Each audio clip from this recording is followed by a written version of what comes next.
ज्वानो अनि मेथी सबै कुरा हुन्छ त नि दिनदिनै हुन थाले आज दिनदिनै काठमाडौँमा दिनको 3 टाइम गर्थे यहाँ 1 टाइम दिनलाई बिहान जाने हुने त अब यहाँ आउने हेर अनि उन्तै घर बसिरा भने नआतिनु है नआतिनु यति मडौछ नउडाको दिनभरि बस्नु आउने नि त त्यो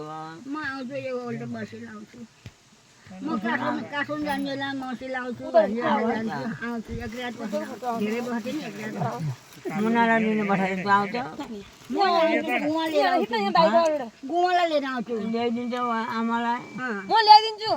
भाइ आउँछ लिन भाइ आउँछ भाइको गाडीमा आउँछु छोराको गाडीमा आउँछ उसले पुर्याउँछ फेरि लिएर आउँछ भाइ त पूर्णियामा आउँछ भाइले पूर्णिया आउँछु भने कोही नसन्छ हुँदैन ट्याक्सी बोलायो फेरि यति मुडी हेर्छु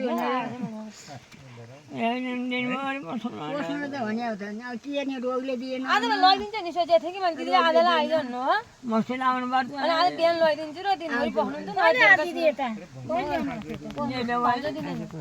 दिदी भन को ढिला सन्चै हुनुहुन्छ नि तपाईँ ल गाडी धेरै रोक्नु भएन तिमी आउनु आउँछौँ हामी अब अलिक पछि आउँछौँ कहिले आउँछु म असोज लाग्ने बेला अब अहिलेलाई अलि दिन देखिहालेँ भाइ आउँछ भाइ आज बिहान हामी 12 बजे गाडीमा नै जाने भनेको थियौँ बिहानै 8 बजे पहिले 8 बजे गाडीमा जाने भनेको थिएँ बहिनीले म चाहिँ आज जोइले सन्च होइन म 10 बजे गाडीमा जान्छु तिमीहरू बिहान जा नि बेलुका आउँला भनेको थिएँ अनि पछि फोन गरे दिदीले त आज दिदी आउनुहुन्छ अरे दाइ आउनु भएको अरे दिदी भने यसलाई फोन गर्दा त्यसै लो त अब कति बेला आउने त नि 2 बजे आइपुग्नुहुन्छ अरे भन्ने त्यसै म तलै आएर ट्र्याक्टर लाएर तलै आएर म 2 बजेदेखि 1 बजेदेखि आएर बसिरा तिमीहरूले मलाई भेट्न पर्दैन अनि आज जाने भनेको थियौँ हामी डाँडा बिसी अनि तपाईँ आज मसिल दाइ आउनु भएको हेर अनि आज दिदीलाई यहीँ देख्न पाइन्छ भनेर बसिए कहिले तिमीहरू मसिल आउनुहुन्न आउँछौँ हामी होइन पोर्ने आएर आउँ तपाईँहरूसँग गएर आऊ पोरो सारा अनि अहिले माघमा देख्न पाएको थिएँ मौसिरा देखेको थिएँ त्यहाँबाट गान जान पाएको थिइनँ आमालाई उभिनु भएन आमा उ त्यहाँ आएर एकछिन भूमिटी बलले लिएर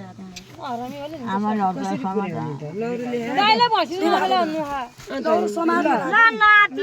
हामी आउँछौँ अलिक पछि आउँछौँ भाइले गाडी लिएर आएछ आउँछौँ क्या हाम्रै गाडीमा आउँछ भाइ पस्यो होला नि अस्ति देवेन्द्र भाइले म पूर्णिया आउँछु भने आउँछ होला आएर म भाषा आउँछ भने आउँछु भने भूमिटेर त हुँदैन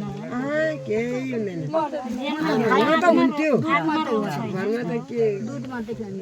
त्यही भएर त गाह्रो कहिले भूमि भयो भने कहिले के भयो केही भएन आज 15 दिनमा लिएरै आमा काठमाडौँमा कस्तो थियो केही भएन भने कान सुन्दिनन् र मात्रै हो टाठी छैन फेरि नमान्नु म आउँछु तपाईँ आ नि जहिले थाहा पाएन नत्र म थाहा हामी त जान रेडी आउनुहुन्छ नि आउँछौँ नि हामी नआएका जान्छ नि अब तपाईँहरू नआएका जान्छ हामी फोन गरौँ आमा लुवा भिल्ला भयो ल बो खोइ म दिदीलाई पालि हेर्छु उभिन सकेन माइजी चिसो लुवा भिल्ला बिर्दैन अब कमर खाएर के हेर्नु दिदी के हेर्नु यो असारमा फुल चाहिँ कहाँ माया मार्ने हामी तपाईँलाई देख्नलाई त यहाँ बिहानदेखि बसिरह हामी उतै जाने खोजिरहेको थियौँ आउँछौँ हामी पछि आउँछौँ नआत्तिनु आउँछौँ हामी ल आइहाल्छ नि बहिनीहरू नि खेती गरेर खान पर्यो एकै छोरो छौँ बस्न पाइँदैन यसरी नै हर्र आउँछौँ बोलाउन मिलाएर अब मिलाएर आउँछौँ हामी भगवानले हेरौँ रक्षाहरू त्यहाँ पाइरह्योस् आराम भइरहोस् आइहालिन्छ नि नआत्तिनु फोटो खिचेर ल बल्ल देखाएको छु तिमीले